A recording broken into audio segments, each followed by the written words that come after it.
There is absolutely a spiritual correspondence with this winter storm and messages from the spirit realm.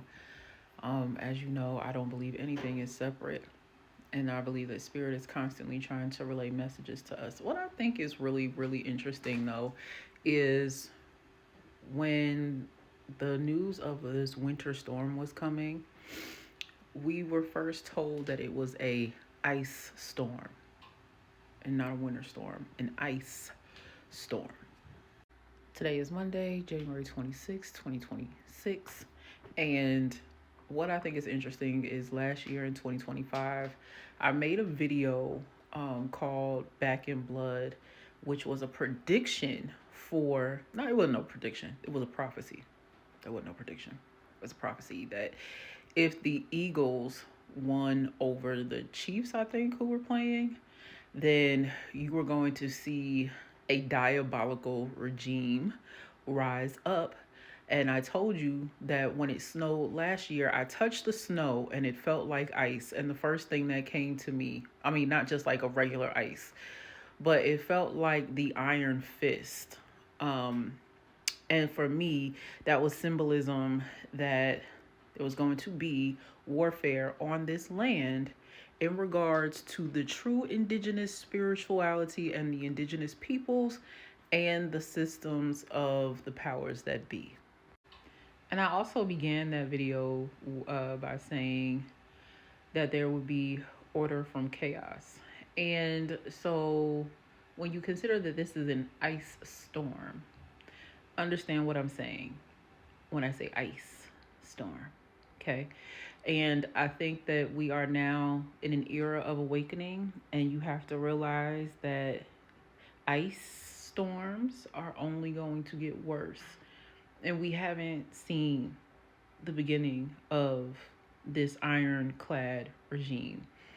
I'm also reminded when I was in the eighth grade, MTV had this commercial that spoke on never letting the Holocaust happen again. And it was like a train. I don't know. There was, I forget what it was. It was like it was a train, and then there were parents being separated from their children. And I believe it said, "Don't let it happen again," or "We're responsible for not letting it happen again."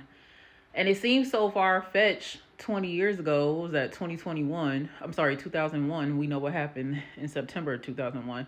But I also, when I reflect on Spain had a train collision a few weeks ago, and upcoming in the Chinese New Year is the year of the fire horse, not just the horse, the fire horse. So what I want to say to you is that there are signs and symbols everywhere, and we are going to be seeing a lot more activity that's going to put a lot of people in fear. Uh, I told you, of course, Beyonce has many symbolisms that people have missed over the past 2 and 3 years. But I want you to know that what is being required of you right now is your leadership and not your fear. That is from spirit. What is being required of you is your leadership and not your fear. A lot of you have gifts. Remember, now I know a lot of people do not believe in, like, it takes a time for me to get adjusted to intergalactic conversation, right? But let's just say there is this intergalactic warfare. Let's just say at the core of everything that's happening is a spiritual warfare. There's, you know, scientific, biological weapons of warfare that are occurring. What is actually happening, though, is that there are humans that are instilled with a gift of awakening. And what you've been going through in your personal life, what you've been going through to grow in the maturation of your humanity, right? Broken and failed relationships from childhood trauma, your home, and all of that have all been these crackings and these hammerings to get you to emerge as this superpower. And I would like to further that conversation, but I just wanted to say, because I know I'm connected to people that have some really amazing gifts. Just remember that this season requires your leadership and not your fear. I'm not saying you won't be afraid. I'm just telling you, don't succumb to being afraid. We're going to continue this. Watch my videos, Back in Blood, and Wheel of Fortune. Those will point you in the right direction. Love you. Ordo Abcow. I think the Eagles might win, and I'll tell you why later. But I think that it's we've had a lot of indicators, right? So we've had this snow that happened the last week of January 2025, which I'm a diviner and I know how to read the weather. And so this one was particularly very, very crucial for me because when I was touching the snow, two things came to my mind. The iron fist, which made me think of Margaret Thatcher, and then I kept hearing iron fence. And when I thought about the fence, I thought about the border and everything that's happening at the border.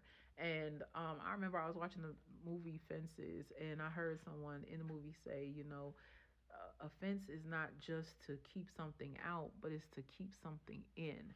And so that made me think about what is really next for the Constitution, for citizenship rights, for all people here. I think that there's going to be a very drastic change. Now, that will happen for sure. It's going to happen regardless. Like, these types of changes are going to happen regardless.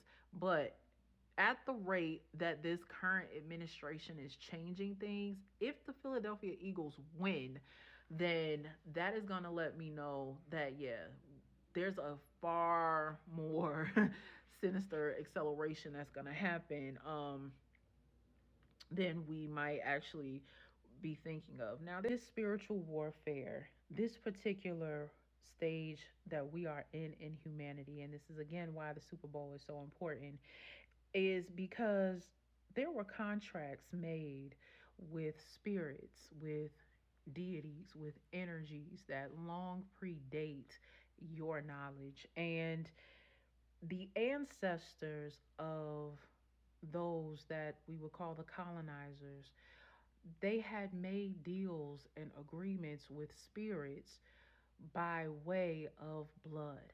The power that, those that are in power have, it didn't just come through rape, it didn't just come through murder, it didn't just come through enslavement. It came at the exchange of raising up a spirit, raising up a demon, conversing with this spirit and asking what the exchange should be for power.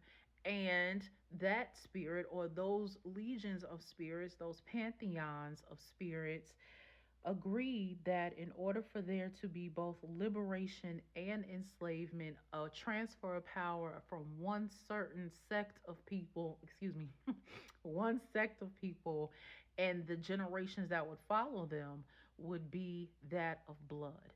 And that's a conversation that a lot of us don't have because we try to rationalize a lot of things that happen.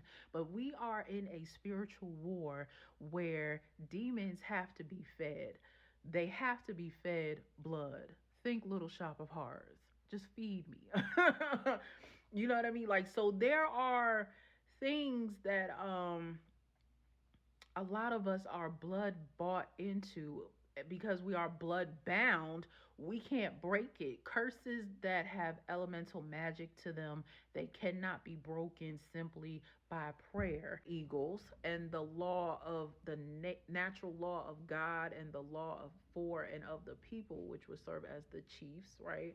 The Indians, or not just the Indians, native people, indigenous people to a land. um we have a lot at stake. And so I for that reason I do think the Eagles are going to win. And just, there've been a lot of different signs, sigils, indicators. We have had Beyonce riding on the white horse. We've had the um attack in New Orleans on January 1st, which really I feel like opened up a portal for the Super Bowl. We've had the plane crash. Spirit said, don't forget the Georgia Guidestones. Don't forget the switching of the sarcophaguses like 4 years ago. We have the spirits of Lake Lanier. We've had the eclipses that have occurred. We've had the ceremonies when Queen Elizabeth died. We've had these sea creatures that are now starting to rise. There are so, in the past two Olympics have all been signs, symbols, and sigils that there is a change coming to this nation, right? And so, being that we are in the year of the snake, the year of transformation, being that 2025 equals and totals the number nine, which for those of us that have spiritual practices, understanding the winds of change and what that transformation means, this is going to be a very strong year. And then you have President Trump, who was speaking in double speak at the inauguration. It seemed like he was speaking to the citizens, but he wasn't talking to us. He was not talking to us. He was talking about structure and the restoration of order, um, to people that are above your pay grade, that are outside of your bloodline, but control everything that your bloodline does. You know, it was giving Knights of Templar, it was giving Golden Dawn, it was giving, you know, hoods and candles and Jesuit choirs and all the things. So that's what we are. That's what's at stake right now. We are in a spiritual warfare, and you need to know what to look for. Whoever wins is going to be the monopolized state. Now, the reason why I don't think the Chiefs are going to win is because, again, the Chiefs represent the people. The Chiefs represent freedom. The Chiefs represent indigenous practices and getting back to practices. Now, that would require people to get back to their roots and how they identify with their spiritual practices, in order for there to be a surge in power